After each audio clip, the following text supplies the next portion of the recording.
you, Prabhuji.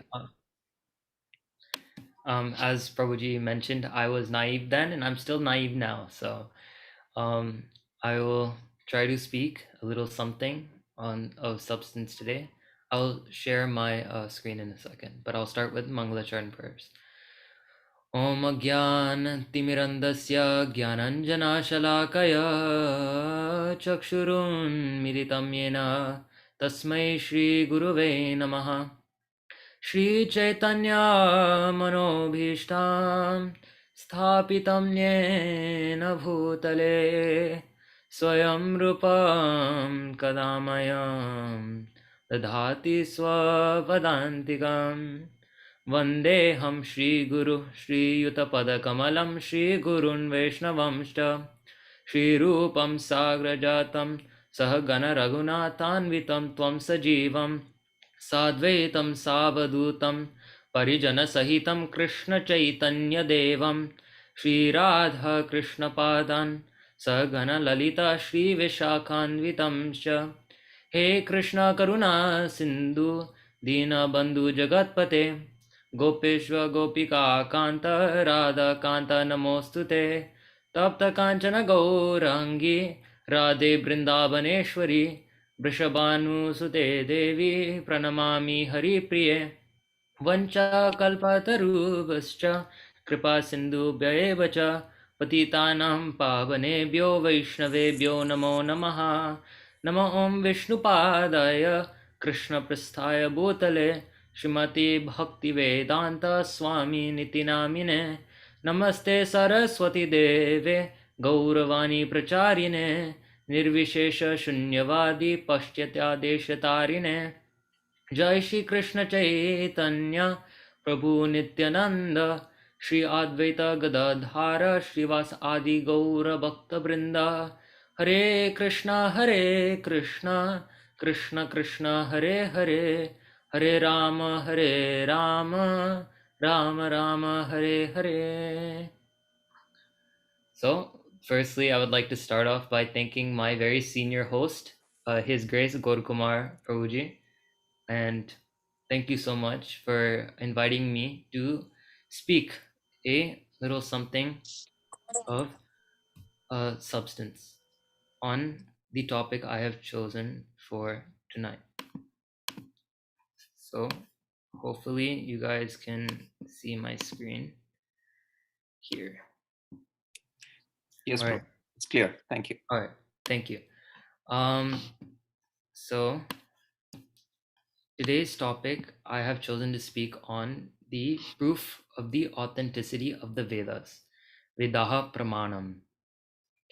Now, we all complete actions in our day-to-day lives, whether that be picking up a glass of water or whether that be doing our daily routines. We all perform actions and do so with some kind of belief in those actions. So I may be turning on my shower and I'll expect water to be flowing out of it. Or I might be switching the light and expect the room to be illuminated. And we do all of these activities with a belief in it. And the same should be applied for Krishna consciousness. Now, after reading books, after hearing classes, after attending kirtans, year after year, our intelligence one day asks us, why? Why are we doing all of this? And at that point, dear devotees, we should not hesitate. There should not be a moment in our mind where we are falling to that question. The answer should be crystal clear. And to understand that, we must understand something called Vedic Epistemology. Now, what is Vedic Epistemology? Epistemology is defined by Oxford as the theory of knowledge, especially with regard to its methods, validity, and scope. Epistemology is the investigation of what distinguishes justified belief from opinion. So Vedic epistemology asks us to distinguish our justified belief within Krishna consciousness from the activities that we do in it. And there has been no other acharya that has dived deeper into the topic of Vedic epistemology is our dear Srila Jiva Goswami. Now, Srila Jiva Goswami has talked extensively about this topic of Vedic epistemology in his Shat Sandarbhas. And the one we will be looking at most closely today is the Tattva Sandarbha. Now, this work has been published for 500 years and has never been proven wrong. And on top of that, this work forms the backbone of our Gaudiya philosophy. Dear devotees, the very basis of what we believe in, the very basis of our Gaudiya Parampara system rests in our belief. And our belief is clarified with Srila Jiva Goswami. Now, Srila Jiva Goswami starts by asking us, what sources of knowledge do we use today to acquire information? In order to understand what the absolute source of knowledge, where we are practicing Krishna consciousness from, in order to understand that source of knowledge, we must work our way up. So Srila Jiva Goswami starts by asking us, what forms of knowledge do we use today? Now, Srila Jiva Goswami starts off by naming source number one, Pratyaksha.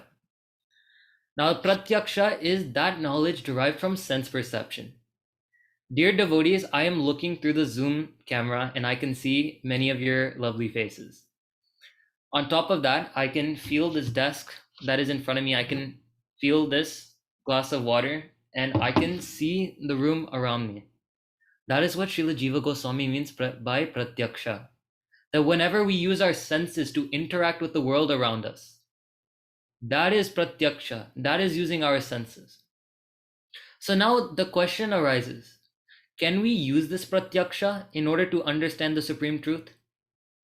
Srila Jiva Goswami is asking, can we use this same sense perception that we use for interacting with the world around us? Can we use that sense perception to understand the supreme truth? Now, Srila Jiva Goswami answers with no, dear devotees. And he gives us a few reasons why. He starts off with point number one, Brahma. That our current forms of knowledge from the senses, it has one defect in it. And that first defect is those mistakes we make from ignorance. Now, dear devotees, we have all walked at some point in our lives, have walked in a dark setting at night at some point. And let's say we're walking on the side of a road and we see a rope on the side of the road, but our eyes mistake it for a snake. This is what Srila Jiva Goswami means by Brahma, that our senses unknowingly make mistakes by not knowing the complete truth. Now, I know it might be a little less common to see snakes in New York, but here in Texas, we definitely have quite a few. And I can definitely relate to this. So Srila Jiva Goswami is saying that although we may have looked at the same object, our senses made a mistake in identifying that object. So that is problem number one with trying to use our senses, even within this material world. He points out point number two, Pramad, those mistakes made from inattention. Now, as far as I know, the vast majority of people listening today, or the vast majority of us, have gone through some form of education, whether that be university, whether that be high school level. And during this time, we have all had assignments, exams, all of these things. Now, although the knowledge might have been given to us, although we may have been given books to read, although we may have been given material to cover, although we may have been given lessons to listen to or lectures to listen to, is it still possible for us to score 100 marks all of the times? The simple answer is no. It is not possible to score 100 marks 100% of the times. Why? Because there will be times where there is some inattention when we are reading over those works, or whenever we are listening to a lecture. We may zone out for a little bit, we may skip over a paragraph of reading, and that is what Srila Jiva Goswami means by Pramad. He is saying our senses don't work at 100% capacity all the time. And we are prone to make mistakes because of that. So he starts by saying that our senses are defected by Brahma, those mistakes made from ignorance, and by Pramad, those mistakes made by inattention. However, with these two mistakes, we make those mistakes unknowingly. We may have not realized that the rope that we're looking, or the snake that we thought we were looking at was actually a rope. We may have not realized that we skipped over that paragraph of reading before our exam. But the third kind of mistake, dear devotees, is the mistake that we make knowingly as well. Srila Jiva Goswami says, Vipralipsa, that our senses have the tendency to cheat. Now, studies have found today that the average person may lie or cheat at least once a day. And over the course of our times, at least I can speak for myself, there have been many instances where Vipralipsa has played a role in my life. That is what Srila Jiva Goswami is talking about here, is that our own tendency to cheat ourselves. And Srila Jiva Goswami brings us to point number 4. He says, let's say there is a person that is devoid of Brahma, that does not make mistakes from ignorance. Let's even say there is a person that is devoid of Pramad and does not make mistakes from inattention. Okay, let's hypothetically speaking, let's say you can find one person on this planet who is also devoid of Vipralipsa, mistakes from the tendency to cheat. The fourth point Srila Jiva Goswami makes is the nail in the coffin for any hopes of using pratyaksha, sense perception, beyond this material world. He states, karana partava, that the mistakes that we make from the limitations our senses have are the final point that he makes, that our senses are not perfect. They cannot accomplish everything. That is the fourth defect. Now, let's say we were to take the world's smartest person and put him in a laboratory and give him every single piece of equipment they could imagine and give him 100 years to work through that. Would that person be able to find out the answer to everything? The simple answer is no. Whether we wait that 100 years or not, when we go to ask that person that, did you find out the answer to everything? They'll be like, no, I did not. And we will be like, but we gave you all the equipment you could have asked for. You had a full 100 years in front of you. Still, you couldn't find the answer to everything? And Srila Jiva Goswami is saying no, because this material body comes with attachments to it. One of those attachments is the limitations that our senses have. So Srila Jiva Goswami says that please give up all hopes of using pratyaksha to try to understand the supreme truth. Pratyaksha is not the absolute source of knowledge that we are looking for. Okay, but one might say pratyaksha, sense perception, is not the only source of knowledge that we use. The senses are not the only source of knowledge that we have to understand the world around us. We also use something called anuman, which is knowledge from logic or reasoning.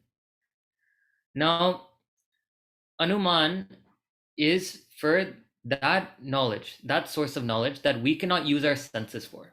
We try to create some form of logic, we try to create some form of reasoning to work around these defects. However, there are two problems in anuman in itself. Firstly, logic constantly changes. Is it not true that the way we saw the atom 50 years ago is very different than how we see it today? That is because logic constantly evolves. Whether it be Charles Darwin's theory of evolution, or the theory of cosmic inflation, or the theory of the Big Bang, all of these theories replace some previous theories that used to be accepted. And now that has been refuted. Srila Jiva Goswami is saying that this logic is constantly changing, it's constantly evolving. And that is the first problem with anuman. It fails to provide us a conclusive answer because it is always being refined. Okay, but he also points out that there is point number 2, that every logician in this world falls to the 4 defects. Every logician in this world, being a human, falls to Brahma, ignorance, falls to Pramad, inattention, falls to Vipralipsa, cheating, falls to Karana Partava, limitations in our senses. And that is why that is why Anuman cannot be used to try to understand something higher than this material platform. Now, finally, he says there is a third main form of obtaining knowledge. Now, in the Vedas, there are 10 total, but Srila Jiva Goswami has boiled it down to 3, the main ones that we use in our day-to-day lives. And the third one, he says, is Shabda, that knowledge we acquire from a trusted source. Now, all of us have seen statistics. Let's say the coronavirus death count that there is in the world. And we look at the number, which is 500,000 plus, and we accept it just by that. We don't go to each person's house knocking on every door asking if a relative has been deceased through coronavirus. We simply accept the facts that are given to us just because they're a trusted source. Oh, this is coming from Johns Hopkins. Oh, this is coming from Harvard. Oh, this is coming from the United States government. This is why I accept this knowledge. But there's also a problem with Shabda Praman, Srila Jiva Goswami says. He says that the way that knowledge is relayed to us, the way that knowledge comes to us, firstly, that could be incorrect or incomplete, or in itself may be biased. And let's say it is devoid of all 3 of those things. The source which is giving us that knowledge also falls to the 4 defects. So Srila Jiva Goswami is saying that any source of knowledge on this planet falls to Brahma, it falls to Pramad, it falls to Vipralipsa, it falls to Karana Partava. That's what Srila Jiva Goswami is saying here. So now we are left with a bit of a problem. And Srila Jiva Goswami has taken out every single form of knowledge we use today and basically said it's rendered useless when trying to understand the Supreme Truth. He is saying that we cannot use our senses to try to understand the Supreme Truth. We cannot use logic and reasoning to understand the Supreme Truth. We cannot even use these trusted sources that we find on this planet to understand the Supreme Truth. Why? Because they're imperfected by these defects. Srila Jiva Goswami warns us. He says, please do not try to use these imperfected sources of knowledge to try to understand He who is perfect. He says, do not try to use these defected forms of knowledge to understand the Supreme Truth, which is never defected. If these forms of knowledge cannot serve their purpose 100% of the times within this own material universe, what hopes do we have to use those same forms of knowledge to try to understand the Supreme Truth? So that is what Srila Jiva Goswami is saying on the matter of how we obtain knowledge today. Okay, well, that leaves us with a bit of an issue. But Srila Jiva Goswami says, don't worry. Let's start by trying to create a criteria for what that absolute source of knowledge, that source of knowledge which forms the basis of our Gaudiya philosophy today. Let's try to make a criteria that absolute source of knowledge must meet. Well, okay. He starts off by saying that source of knowledge must be anadi siddha. It should be anadi, without a beginning. That it should have always been there in the past, it should be here today, and it should always be there in the future. And doesn't this make sense? If we are looking for an absolute source of knowledge that answers the questions of who are we? What is my purpose in this world? Who created me? There should be a source of knowledge that has witnessed all of that already. So that is what Srila Jiva Goswami means by anadi siddha. That this source of knowledge should be eternal. The wisdom within this knowledge should be eternal, and it should have been there coming from the eternal source himself. So that is what Srila Jiva Goswami is saying by anadi siddha. That the source of knowledge we're looking for, dear devotees, must be eternal. It must be without a beginning. It must have always been there. And it must be able to answer the eternal questions of who am I? Where did I come from? What is my purpose in this world? That is checklist number 1. That is the first requirement Srila Jiva Goswami has for our absolute source of knowledge that we are looking for. The second one he brings up is Sarva Purusha Paramparasu. That this knowledge must be accessible to all civilizations at all periods of time. Now, we have many belief systems in the world today, which cite that if you do not believe in a certain God, or if you do not believe in a certain belief system today, that you will be punished somehow. Let's say go to hell. That is what many belief systems in the world today say. But then the intelligent person asks, what happens to the people before that belief system was created? Because all these belief systems can be tracked to a certain period in time. So the intelligent person is asking, what happens to all the people that were before that belief system? Also, what happens to all the people that never had access to that belief system in the first place? Are they also punished simply because they did not know of that belief? So Srila Jiva Goswami finds this quite unfair. And he says that it should not be that there were humans, civilizations, there were groups of Purushas. Once again, Sarva Purusha Paramparasu means that Sarva Purusha, all of the Purushas, humans, should have had access to this knowledge. It should not be that this knowledge was not accessible by anyone or by certain groups of people.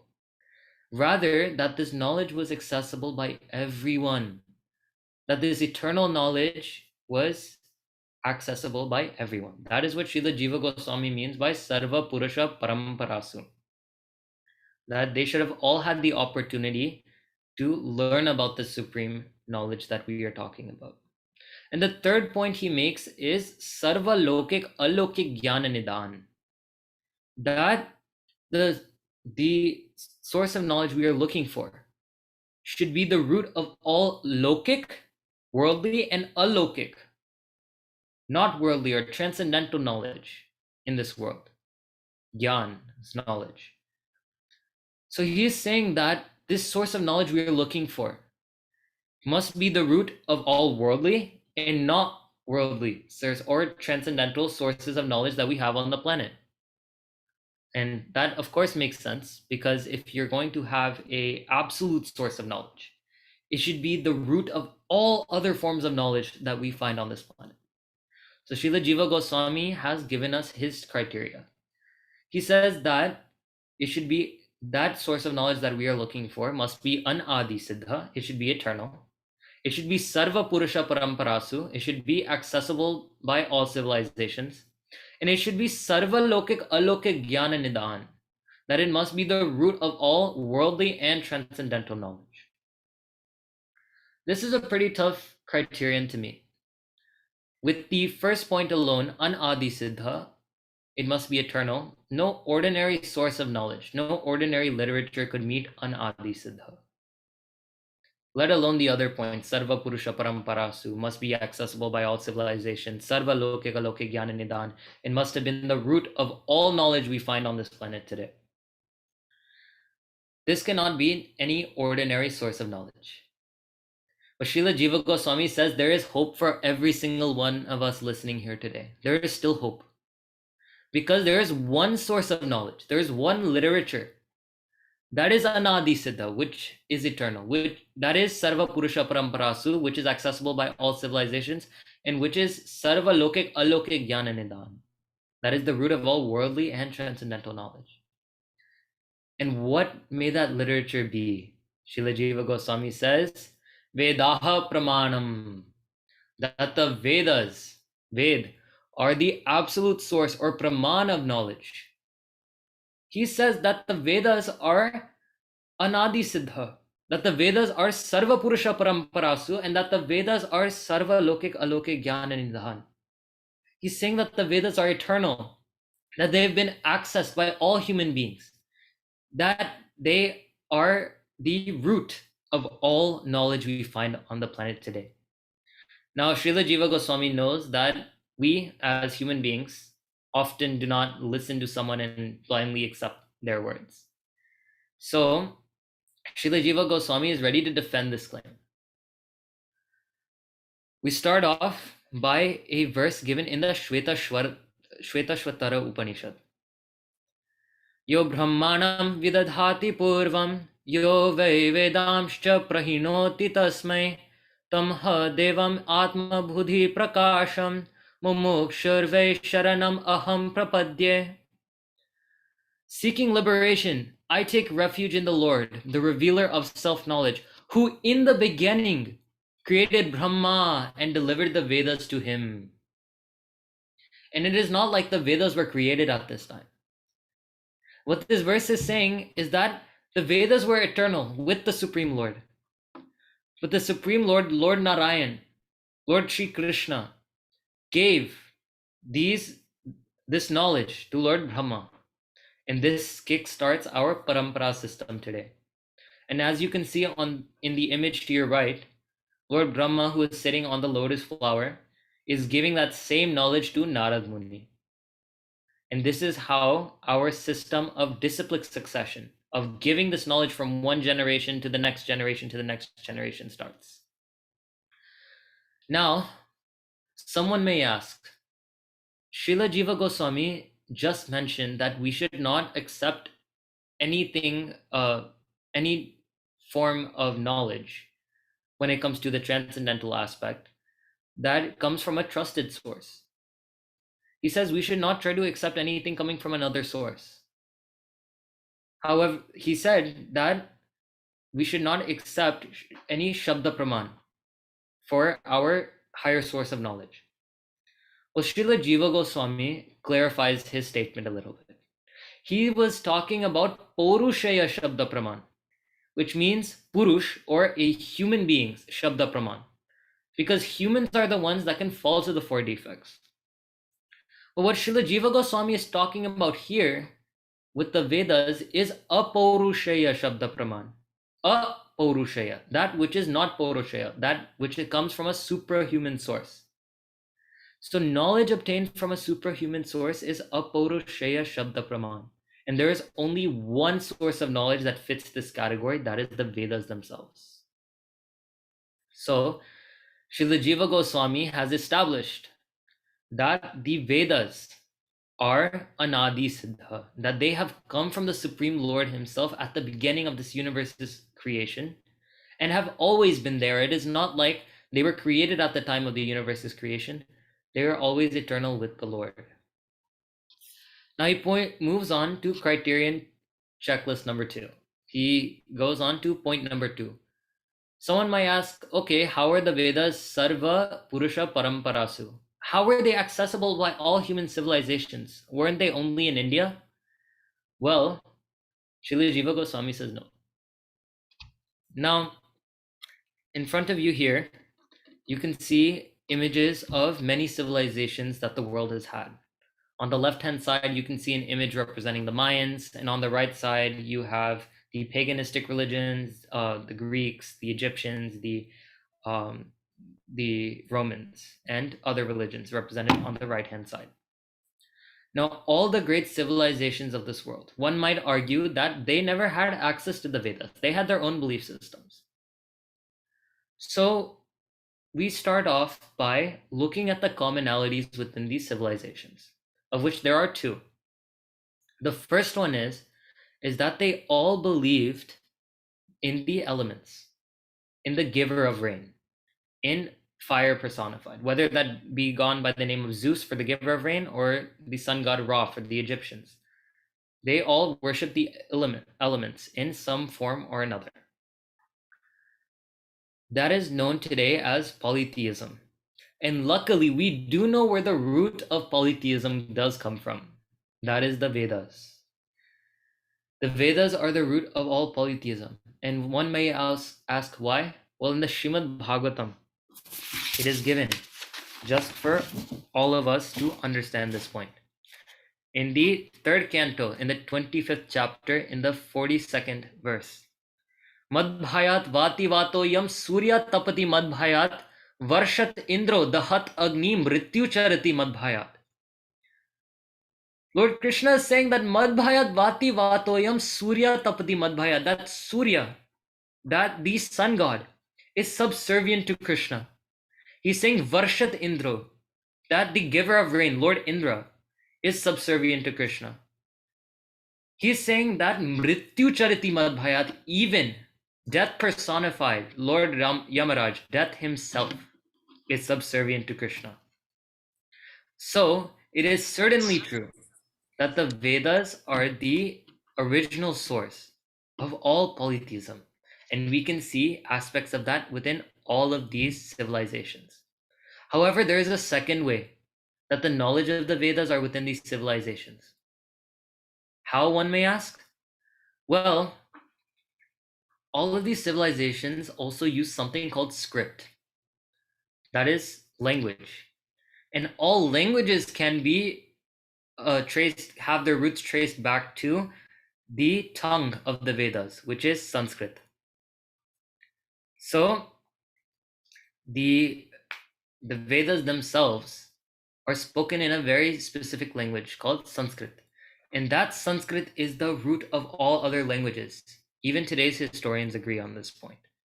So this is a very important very important point made by Srila Jiva Goswami, that the origin of script itself comes from the Vedas. And all of these civilizations are using script as well. So what to speak of polytheism, script itself also comes from the Vedas, and that is also present within all of these civilizations. Therefore, parts of the Vedas are present within all of these civilizations. Now, granted, over time, they may have been adapted to the circumstances of the time. However, the truth still remains true that the certain parts and certain truths of the Vedas still exist within these civilizations. So Srila Jiva Goswami backs up his claim that the Vedas are Sarva Purusha Paramparasu. They were accessed by all civilizations. Then he moves on to his third point. How are the Vedas Sarvalokik Alokik Jnana Nidhan? How were the Vedas the root of all worldly and not worldly or transcendental knowledge? Well, this is also answered by Srila Jiva Goswami. In the Srimad Bhagavatam, in the Bhagavad Mahapuran, in Grantha Raj, we find a very important verse. Ayurvedam dhanurvedam gandharvam vedam atmanah sthapatyam cha srijad vedam kramat purvadibhir mukhaihi. In Srimad Bhagavatam, in the 3rd canto, in the 12th chapter, in the 38th verse, it is said that he, who they're referring to here, Lord Brahma, because as we saw earlier, Lord Brahma had received the knowledge of the Vedas from Lord Narayan. Lord Brahma created the medical science, military art, musical art, and architectural science all from the Vedas. They all emanated one after another, beginning from the front face. So Lord Brahma himself, he had received this knowledge from Lord Narayan, and from that we find the root to all of our practices today. One might say, how do the Vedas have anything to do with my doctorate degree? Well, Ayurvedam, that Ayurved, or the medicinal science, started from the Vedas. It was stemmed from the Vedas only. Someone might ask, okay, I'm in the army. How does the military have to do anything with the Vedas? Well, Dhanurvedam, that the military science also comes from the Vedas. And someone who is into dance might say, okay, what does the Vedas have to do with anything about me? Well, this verse is saying Gandharvam Vedam, that the musical art also comes from the Vedas. So in this way, the Vedas are the root to all of the knowledge that we find today in this material world. Okay, but someone might ask, okay, that is perhaps not enough. And Srimad Bhagavatam has already said this, but Bhagavad Gita confirms the exact same thing. Sarvasya chaham hridi sannivishto mata smritirjnanam apohanam cha vedaischa sarve rahameva vedyo vedanta krit veda videva chaham. In chapter 15, text 15 of the Bhagavad Gita, Krishna himself, the Supreme Truth himself, is saying, I am seated in everyone's heart, and from me come remembrance, knowledge, and forgetfulness. By all the Vedas I am to be known. Indeed, I am the compiler of Vedanta, and I am the knower of Vedas. Krishna points out two very important things in this verse. One, that knowledge itself comes from Krishna. And Krishna is the compiler of Vedanta. So if we put two and two together, not only is the compiler of Vedanta, but that same Vedas that he is the compiler of also is the source of all knowledge in this world. Whether that be material knowledge, whether that be spiritual knowledge. The word knowledge has been used. And that means any knowledge that is within this world. It comes directly from the Vedas. So that is a very important point that Srila Jiva Goswami makes. Now, someone still might say, what does my chemistry notebook have to do anything with the Vedas? What does my chemistry workbook have to do anything with the Vedas? Well, as stated earlier, the Vedas are the origin of all script. The tongue of the Vedas, which is Sanskrit, is the origin of all languages today. And that way, the medium of knowledge that is delivered to you through script, because one needs language in order to read this knowledge or read this information, even the medium in which we receive our knowledge is been given by the Vedas directly. So whether that be the knowledge itself or the medium in which it is given to us, the Vedas play a very important role in all of the knowledge we receive today, whether it's transcendental knowledge, whether it's material knowledge. Now, after all of this, the Vedas once again want to make sure that there is no doubt in our mind that the Vedas come from the absolute source. So in the Brihad Aranyaka Upanishad, a very important point is made. Asya mahato bhutasya nishvasitam etad yad rigvedo yajurvedah samavedo tarvangireshah itihasah puranam itya adina. In 2.4.10 of the Brihad Aranyaka Upanishad, the same thing is confirmed by the Vedas. O Maitreya, the Rig, Yajur, Sama and Atharva Vedas, as well as the Itihasas and the Puranas, all manifest from the breathing of the Lord. How amazing is Lord Narayan, who is able by his breathing not only creates universes, but he is also able to create the absolute supreme knowledge that all of the jivas within these universes, all of the souls, living entities within these universes will need to attain him one day. So the Vedas once again confirm that yes, I am Anadi Siddha. I am coming from that supreme source of knowledge, from that supreme truth. Yes, I am Sarva Purusha Paramparasu, that I am accessible to all civilizations. And yes, I am Sarva Lokik Alokik Jnana Nidhan, that I am the root giver. I am the seed giving of knowledge. I am the root of all knowledge that we have present on the planet today. So that is what the Vedas themselves are confirming. Now, it is interesting because Srila Jiva Goswami has used the Vedas to prove points about the Vedas just now. In today's world, that would be known as circular reasoning. And perhaps we might know a much more common example. In today's world, we have the example of what came first, the chicken or the egg. Now, one may try to conclude that the chicken came from the egg. However, an egg must come from a chicken, which also means that the chicken has to come from the egg. And we see that we're stuck in an eternal loop. And the question is never really answered. Well, using the same principle, the same thing is said about the Vedas. The Vedas themselves are claiming themselves as the supreme authority, and therefore we should listen to the Vedas, which are also claiming that they're the supreme authority, and it goes in an endless cycle. So generally, for this reason, circular reasoning is rejected. That why is Srila Jiva Goswami using the Vedas to prove points about the Vedas? Well, the Vedas are the exception to this rule, and one may ask why. Think about this, dear devotees, that if the Vedas required any other source to validate that the Vedas are the absolute source, wouldn't that statement become false in itself? If the Vedas needed another source to validate that the Vedas are the absolute source of knowledge, that source becomes higher than the Vedas automatically, and the statement no longer becomes true. We have a similar exception to circular reasoning in our country today. Now, we all live in, or at least the majority of us, I believe, live in the country of the United States of America. And within this country, we have a president who can give out executive orders. And someone might ask, on whose authority are you giving this executive order? Unless the president himself says that I am the president, recognizes himself as the president, his executive order does not have any power behind it.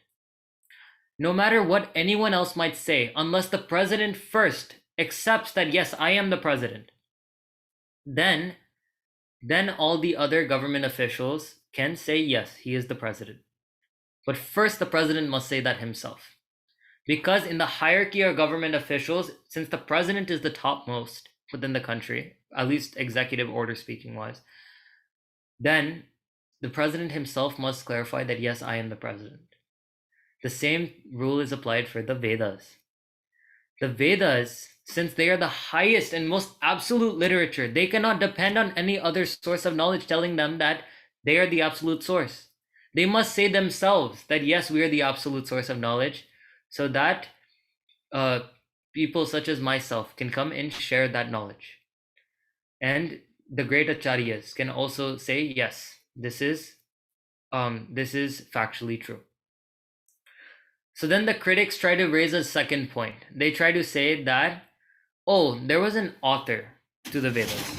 There was an author at some point, and we have simply forgotten. Well, Srila Jiva Goswami has a problem with this argument as well. In fact, it's quite a weak argument, because the Vedas themselves are saying that, yes, we come from the absolute source. We're not coming from a human author. And on top of that, we have a parampara system that dates all the way back up to Lord Sri Krishna himself, as you can see in the image to your right.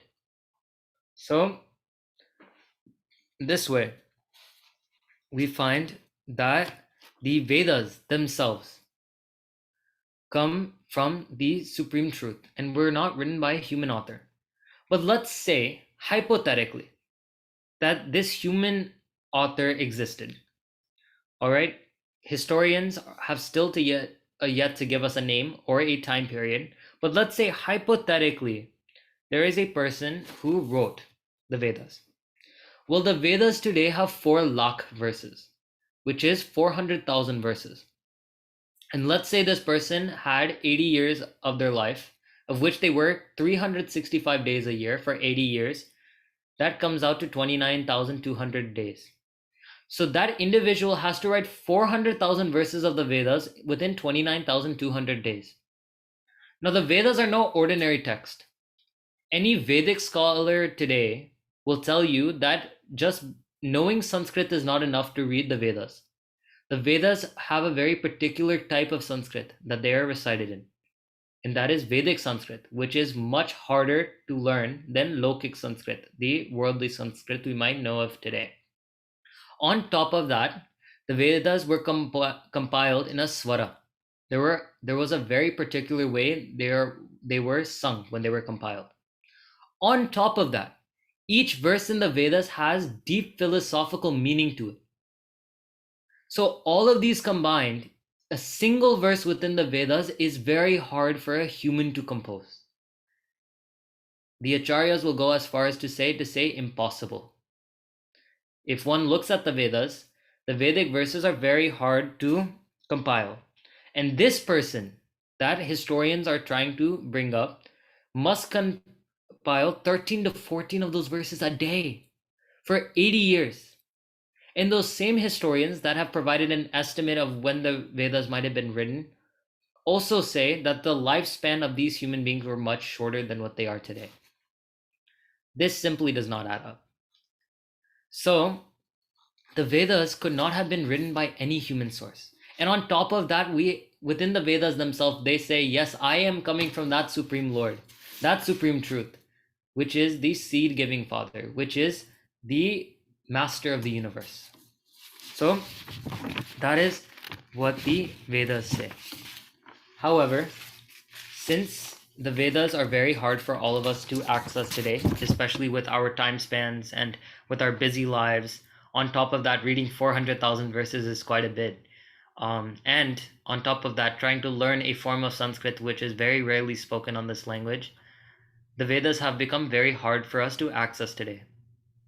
So the compiler of the Vedas, Srila Vyasadeva, who is an incarnation of the Lord and who has put the Vedas into a written form that we know of today, he himself has stated that the Puranas and the Itihasas, which are two subsections of the Vedas, are what are recommended to read in today's day and age in order to support the rest of the Vedas. Once again, that is the Puranas and the Itihasas. And luckily, we do have forms of these available to all of us, dear devotees. Of the Puranas, the topmost Purana is the Bhagavad Mahapuran, the greatest of all the Puranas, Srimad Bhagavatam, Grantharaj Srimad Bhagavatam, the king of all literature. To our left is Srimad Bhagavatam. And Srila Vyasadeva himself has admitted that the essence of all the Vedas are within this one literature alone, Srimad Bhagavatam.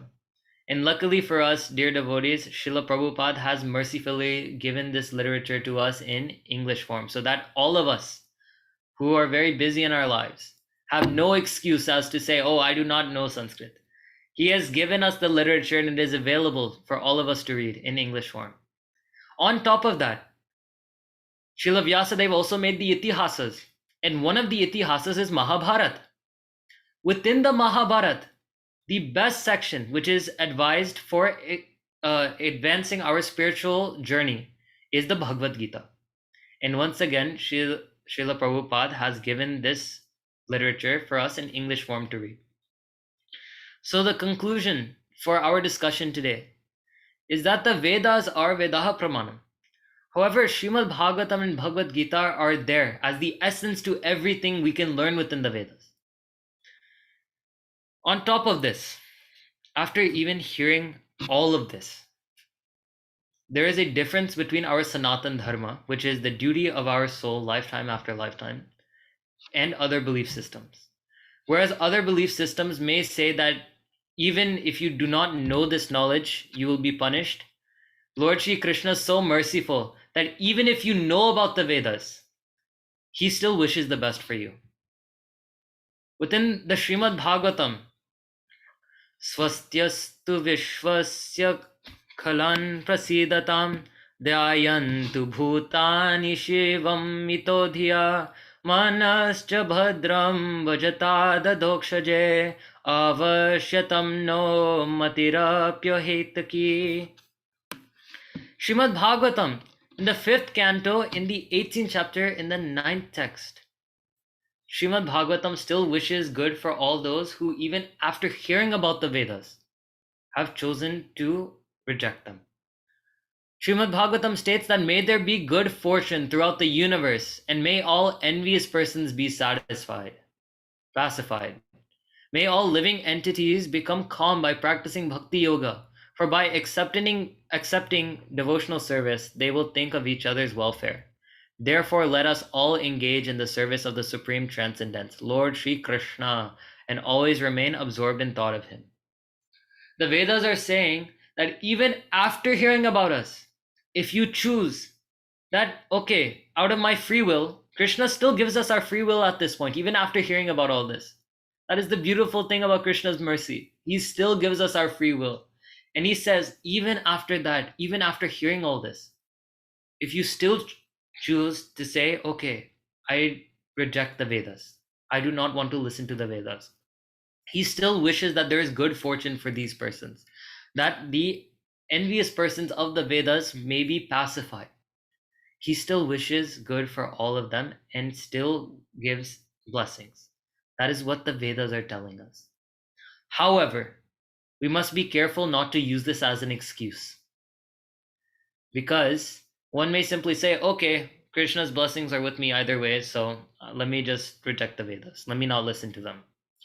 Well, Lord Krishna was saying that if we chose that out of our free will. However, all the acharyas warn all of us not to do this. Now, there is a very common example that is used for this. Let's say we have committed some crime. We have committed theft, for example, and we go to court and all the evidence suggests that we have committed this theft. And let's say we decide to walk up to the judge and say, I do not believe in the law, so I cannot be punished.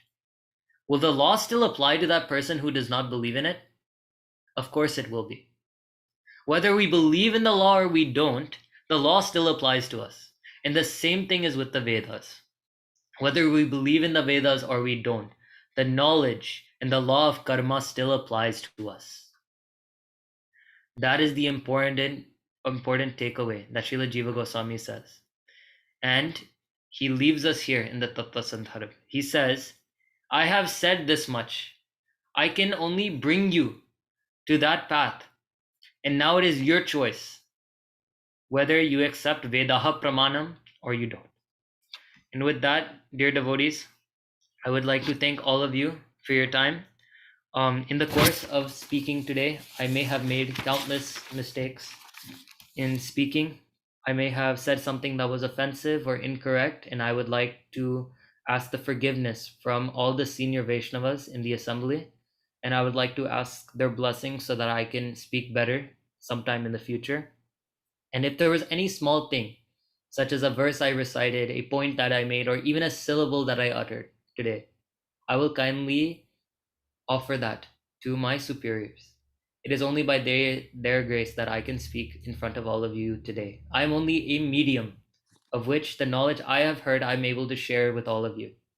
Otherwise, I'm not qualified to speak on this. So with that, I'll hand it back to Gaur Kumar Prabhuji I believe this is the point where there are questions. Wow. So first of all, thank you so much, Vijay Krishna Prabhu. I really, really liked how you presented. I really liked the wisdom. I liked your articulation skills. I liked how you captured our attention. And most importantly, I liked the humility with which you presented this whole very complex philosophy. So thank you so, so much for taking the time to be with us today. Very, very grateful, Prabhu. Very, very good. I have a couple of questions, but before I ask them, if anybody else has any comments, please feel free to ask Vijay Krishna Prabhu now. Prabhu, do you have some time, Vijay Krishna Prabhu? Another 15, 20 minutes? Yes, of course, Prabhu. Thank you. Thank you. Okay. So I'll open it up. You can unmute and speak. Anybody. Thank you.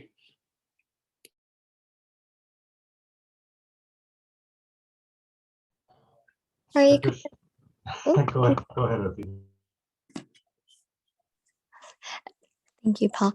Hare Krishna Vijay Krishna Prabhu Dandavat Pranams. I just like to first echo Gaurakumar Prabhu's praises for you. I'm absolutely blown away and so impressed, not only by your written presentation, but your oral presentation. I cannot believe you're 15 years old. I can even say myself, being much older, I'm not nearly as coherent, persuasive and articulate as you. So I absolutely loved your presentation. And I do hope that you continue to come back to speak with us, just because I learned so much from all that you presented. I have to say, I loved all your Shastra references. I never took a deep dive on the Vedas, and I did have a small technical question, and that was, you had mentioned that your argument, or you're trying to prove that the Vedas weren't written by any normal human being, because there are 400,000 verses, and the person would have to write, I think, 4,000 verses a day, something like that. But I just want to be clear, if I were to use this example, is it the entire Vedic literature that's 400,000 verses? And that includes the four Vedas, the Itihastas, the Puranas, the Upanishads, or what were you actually considering within these 400,000 verses, if you don't mind clarifying? So firstly, thank you for all the kind words, although I have to say that I do not deserve any of those. Once again, I'm here because of my superiors. As for your question, I did say 17 to 18 verses a day. I may have said 4,000. That is my fault if I did. But it was 17 to 18 verses a day is what it comes out to. So to further this point, so that 400,000 verses that we're talking about includes all the itihasas, the Puranas. These are all parts of the Vedas, all the 4 different breakdown parts of the Vedas. However, what I did not mention in my talk, which I will mention now, is that that 400,000 verse number is pretty misleading, because that is only of the Vedas of which like we have access today. That is only 6%, 5.6% to be more exact, of what the total amount of the Vedas is. And I, of course, can go into the breakdown of that. There are 4 main sections of the Vedas, and each had a 1,800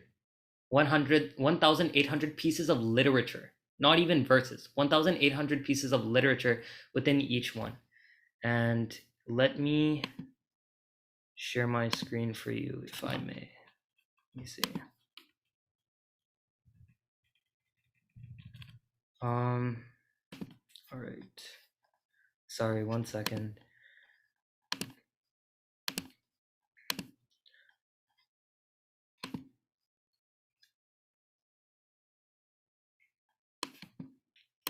So this is the breakdown of the Vedas.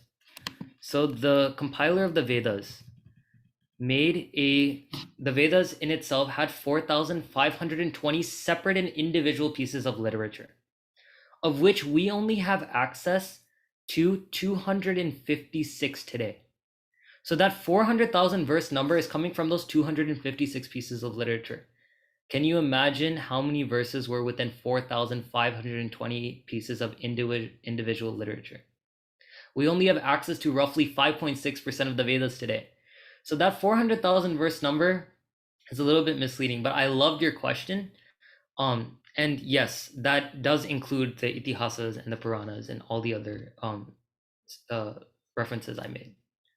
Does that answer your question?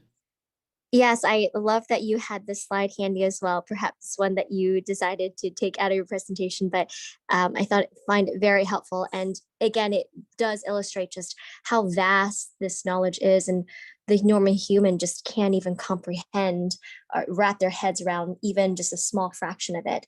But thank you so much. I just want to reiterate again that I hope you come back, and I see you as a teacher. You're so young, but you are so lucid and you're very empowered by Krishna. And it's very clear here. And I can't wait to see how you blossom and how you continue to preach just to the whole, say, congregation. So thank you so much. I look forward to hearing from you again soon. Haribo. Haribo. And please pray for me. Paul, can you please go next? Thank you. Thank you so much for such a wonderful presentation. Just elucidating so many great points about such a complicated subject. It speaks to your parents and your grandparents and all the teachers you've had in your life. And I've never met a more aptly named person. As a teacher, your presentation and your manner of speaking was wonderful to listen to and to hear. And as Tina said, I see great things for you in the future. And I thank you for sharing with us. I do hope you come back. And it was very enlightening. Thank you. Thank you so much. Haribo. Thank you, Vijay Krishna Prabhu. Wonderful session. So I have heard about the Vedic epistemology before as well, but the way you presented it, it really hit hard the point that we need to take out of this. I do have one question, and so there is a general argument that is given that the Vedas are Shrutis and the Puranas and the Itihasas are Smritis. So usually, Mayavadis they give this argument that the Shrutis are the primary, sources of knowledge, and the Smritis are kind of secondary and in a way inferior to the Shrutis.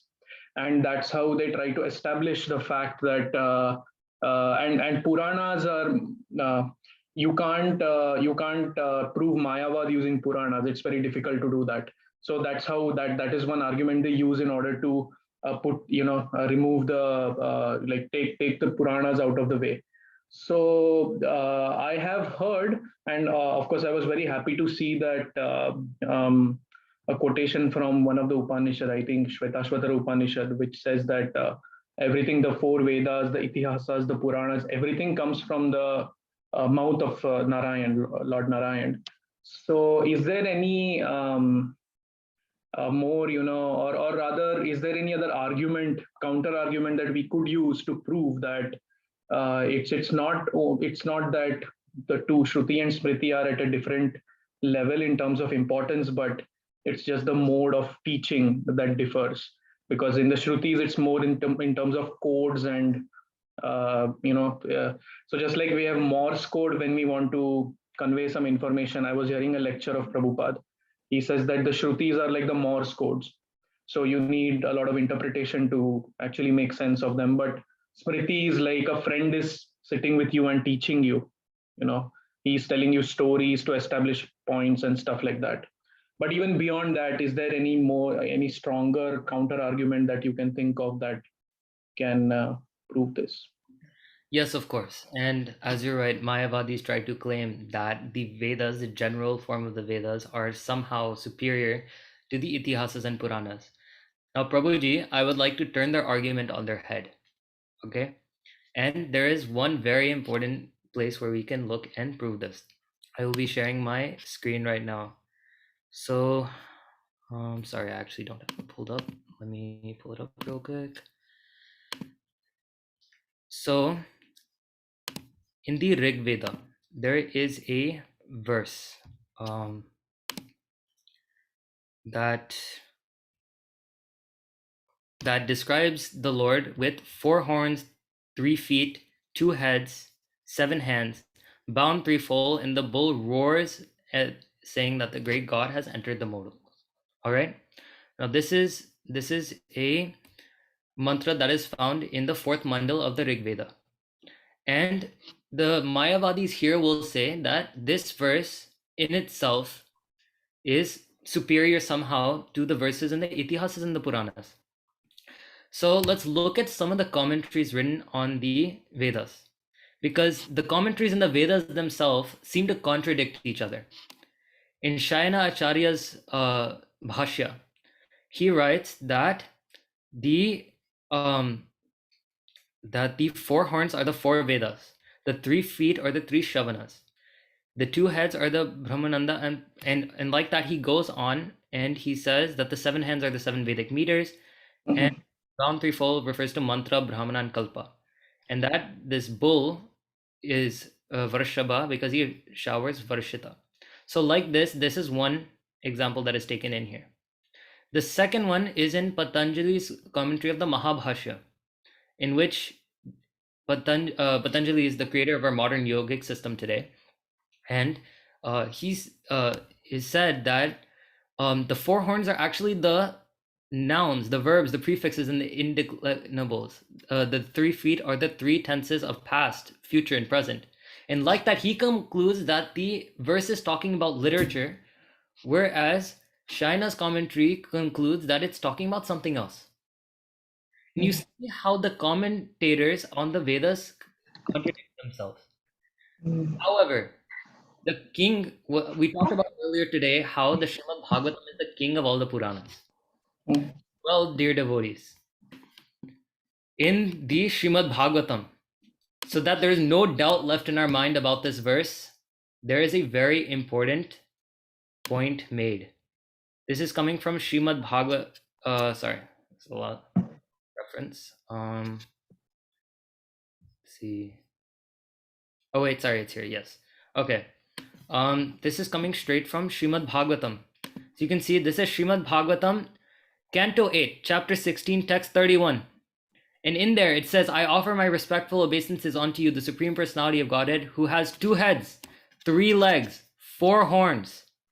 And just like that, Srimad Bhagavatam, which is a Purana, has given the ultimate commentary on what that verse means. So while the Mayavadi philosophers might be debating amongst themselves that, no, this verse means this verse means that, if they themselves cannot give a conclusive answer on what the verse does, and the Puranas can, that speaks to which is the more authoritative of the 2 different groups of verses. Beautiful. So that is the point that the Acharyas make here. Thank you so much, Prabhu. That was amazing. Yeah. Thank you. Wonderful. Thank you so much, Vijay Krishna Prabhu, for finding that. Anyone else has any comments? Sundar Gopal Prabhu? Yes. Vijay Krishna, very happy to see you. You may not remember, but for other people on this call, I've seen him since he was 5 years old, running around in his diaper. So for me, it's a very proud moment to watch him giving class this way and quoting verses and making such philosophical arguments. So Vijay Krishna, I'm very, very impressed to just see you speak like this. You're like a big scholar. I especially want to congratulate you on being able to use such clear logic on such a difficult subject, especially philosophy. So your explanation, your sequence was very, very logical. And you were quoting Jiva Goswami. And Jiva Goswami is, a known scholar, and his logic is also, it's not the easiest subject to touch. So I'm very impressed that of everything in our philosophy, you actually went to Jiva Goswami. So I'm just super impressed. So I just want to congratulate you, and obviously I know your parents very well. So I want to congratulate them also, because this is amazing to see the way they've raised you. Also your pronunciations. I love the way you were reciting the verses. The Sanskrit and the way you were reciting the shlokas was so perfect. Like it was just it was so nice to just hear you reciting the verses. So I was very happy with those 2 things, that you could touch such a complex philosophical subject and you could recite so nicely. So congratulations on that. I think going back to your class, I loved certain points. Like I like that point you made about knowledge, like actual knowledge has to be accessible by all civilizations. It should not just be restricted to a few people. I love that point. Also, it has to be the root of worldly and non-worldly subjects. I think that was a very powerful point. I didn't realize that Vedic Sanskrit and Lokic Sanskrit is different. So that was, I learned many things in your class today, but that was something that I had not heard before. So that was very nice to learn. And I loved where you brought up that point about the circular argument, and that if the Vedas need another source to prove that they are the authoritative scripture, then they won't be authoritative. The other source will be authoritative. So I thought that point was very nice as well. So I'm just super impressed. I'm a very proud uncle today to watch the way you gave the class. I learned so much from you. So yeah, like everyone else said, you should come back and you should give more classes. I have one just general question. I guess based on what you presented today, especially like the Vedas being the root of worldly and non-worldly subject matter, when you interact with, I'm going to say kids, you're not a kid obviously, but when you interact with kids of your age, like boys and girls, even if they're not from Indian background and stuff, just this whole concept of, Vedic knowledge being the root of everything that we have today, right from even languages and everything. What do you think will be, or maybe you've already experienced this, like what do you think is the biggest problem with people of your age to accept this information? What have you seen as the biggest hurdle? Perhaps I think with children, so it's actually easier, I would say, with children than it is with adults. Because with kids that are closer to my age, they have more of a clean slate. As adults, many of us start forming, and me at this point of my life as well, we start forming opinions and we don't want to back away from those.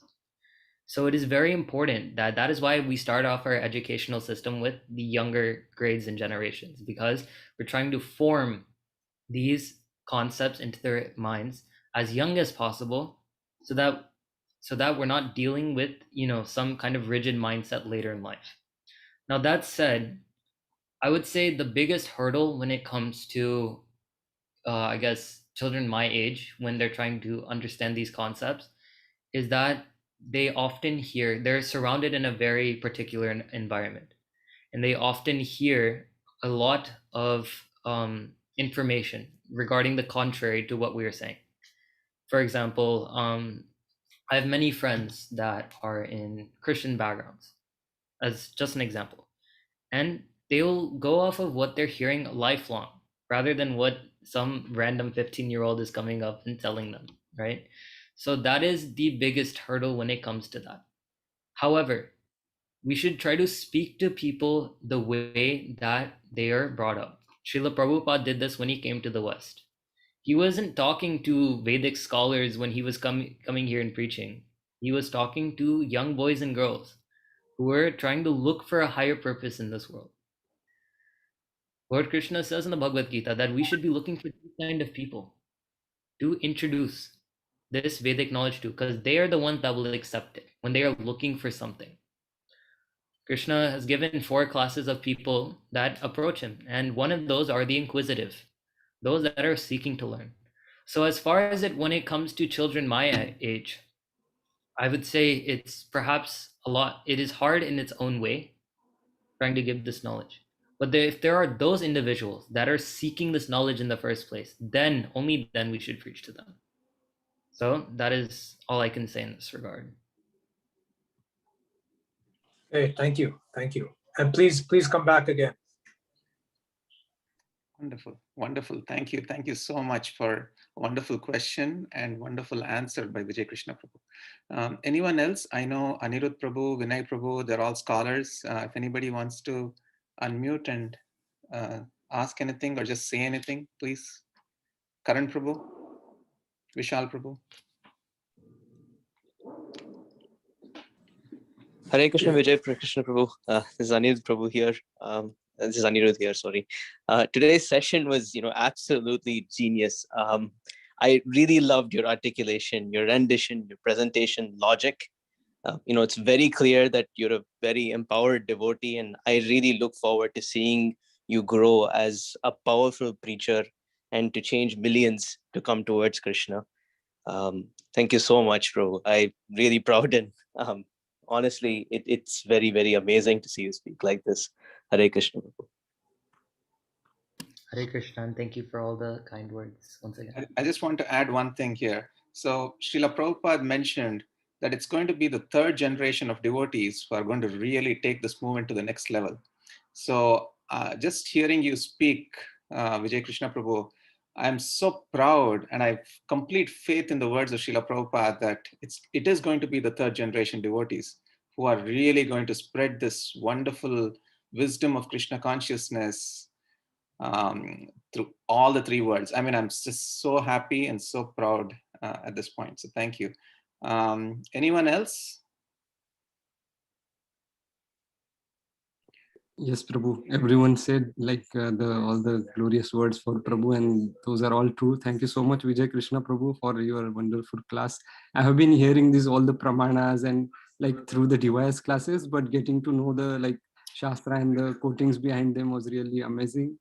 And yeah, I hope I'm not honestly, I'm not exaggerating, but I can see very young Radhika Raman Prabhu or Amarendra Prabhu in making through you.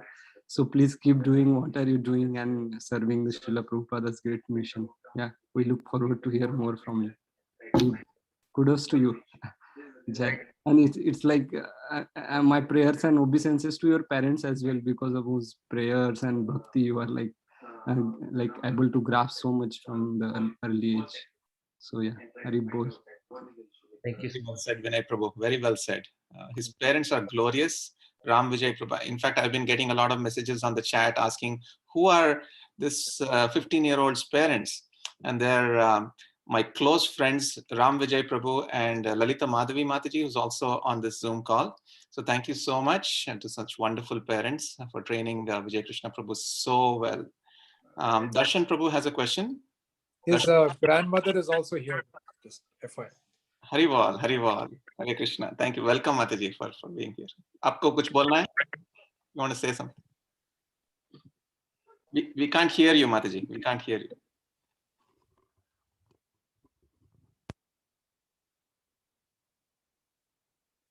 No. I think mute. She's on mute. She's unmuted, Prabhu. Oh, she's on mute.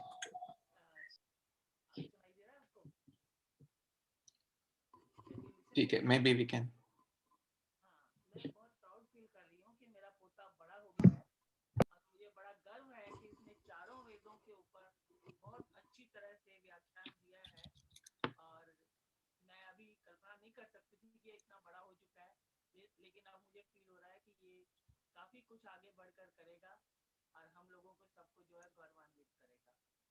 I just want to translate what Mataji said. She's very proud that he spoke on all the 4 Vedas, and she's very confident that once he becomes a little older, he's going to do some amazing things in life.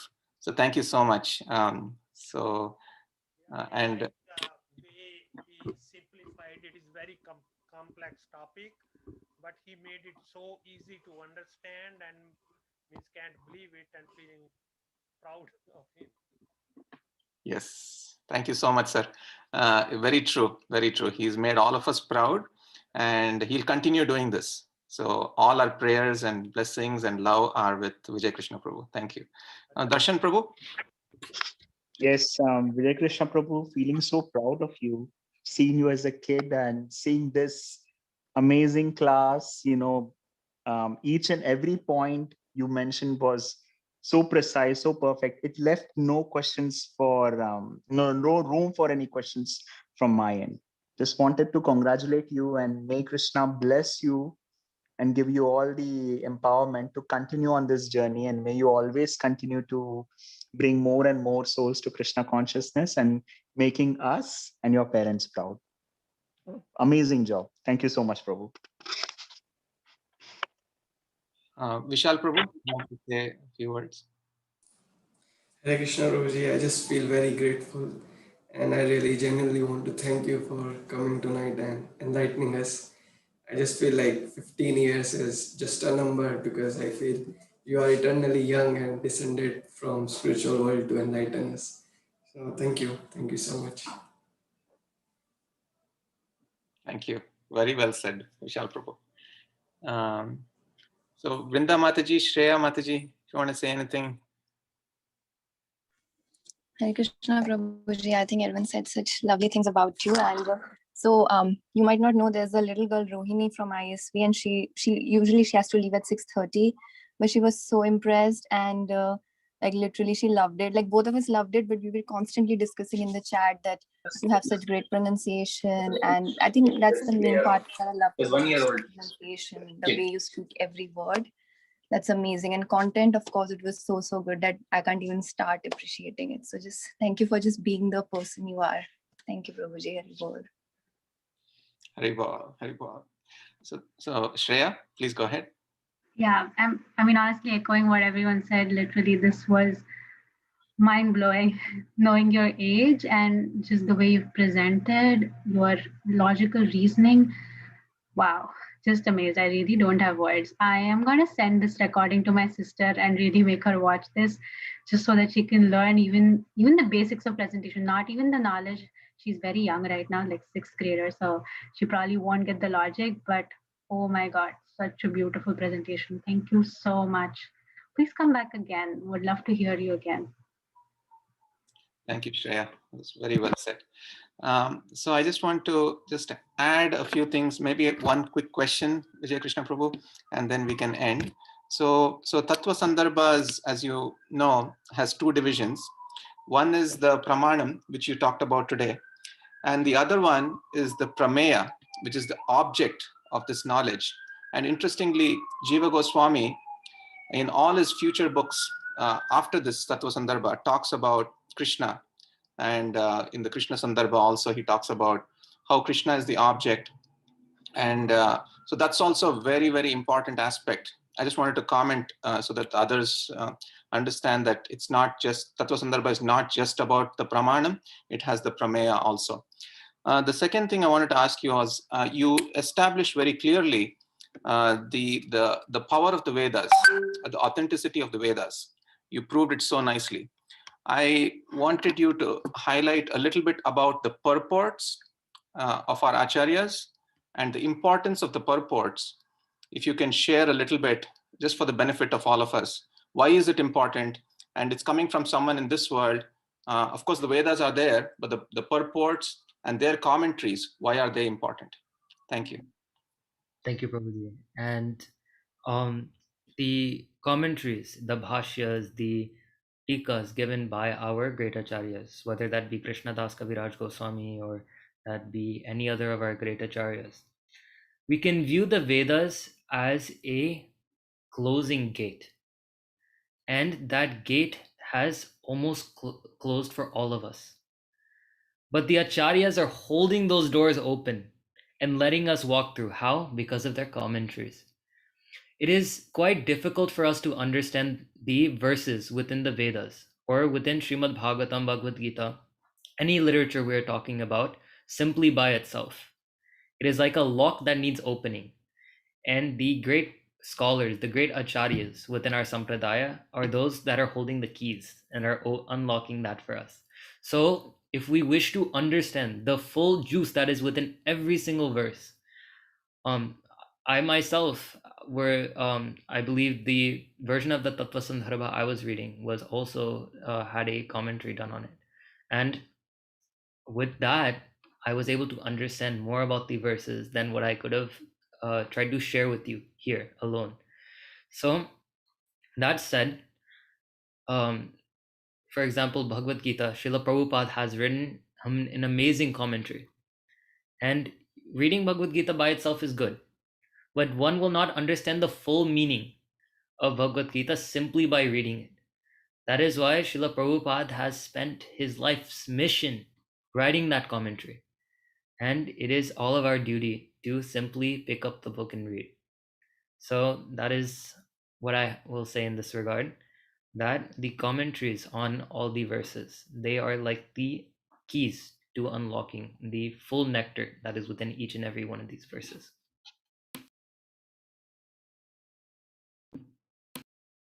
Beautiful answer. Thank you so much, Vijay Krishna Prabhu. It was wonderful.